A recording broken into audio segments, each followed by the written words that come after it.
Brazil is the largest country in South America and fifth largest in the world, both by geographical and population stand. Brazil had the world's seventh wealthiest economy with GDP of 2.1 trillion and until 2010 had one of the world's fastest growing economy, giving the country news international recognition and influence. Pakistan is a country in South Asia with a population exceeding 180 million people, making it the sixth most populous country in the world. A developing economy, Pakistan's GDP is almost 232 billion, ranking 44th in the world. In this video, we will be discussing the similar population sizes of the two countries, exploring how, when, and why they got to that size, and what their future population developments will be.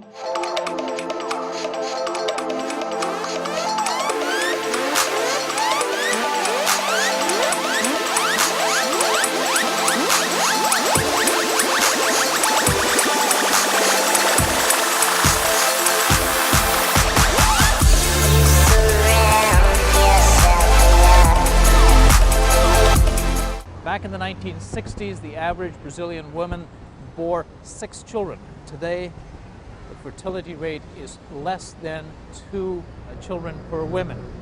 Demographers say that is below replacement levels for this population.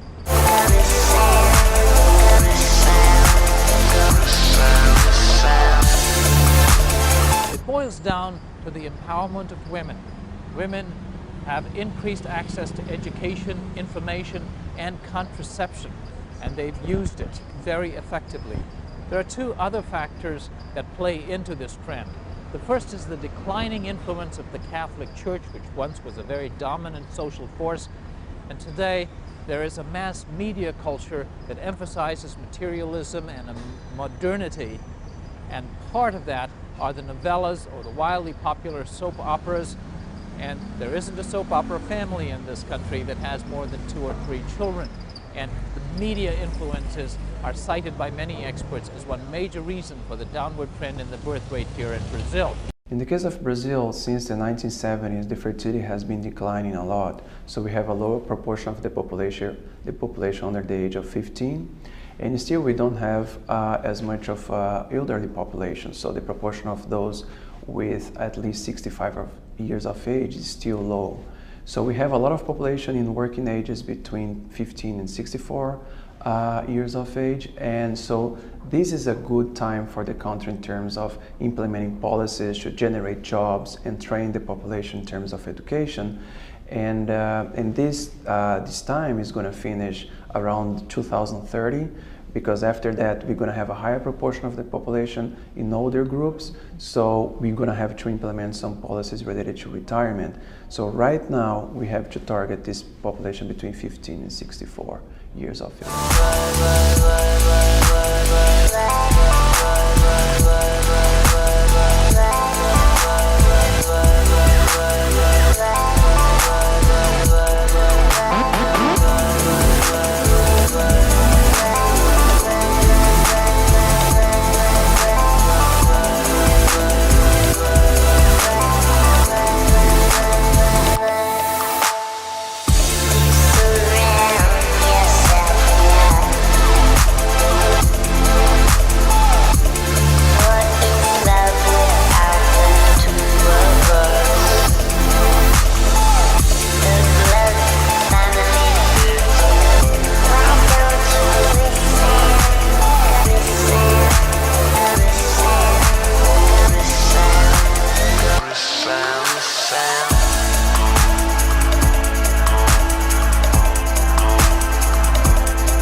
Pakistan has one of the highest maternal mortality rates in the region. A number of factors that contribute to these maternal deaths include early marriages, short birth intervals, and pregnancies after 35 years of age.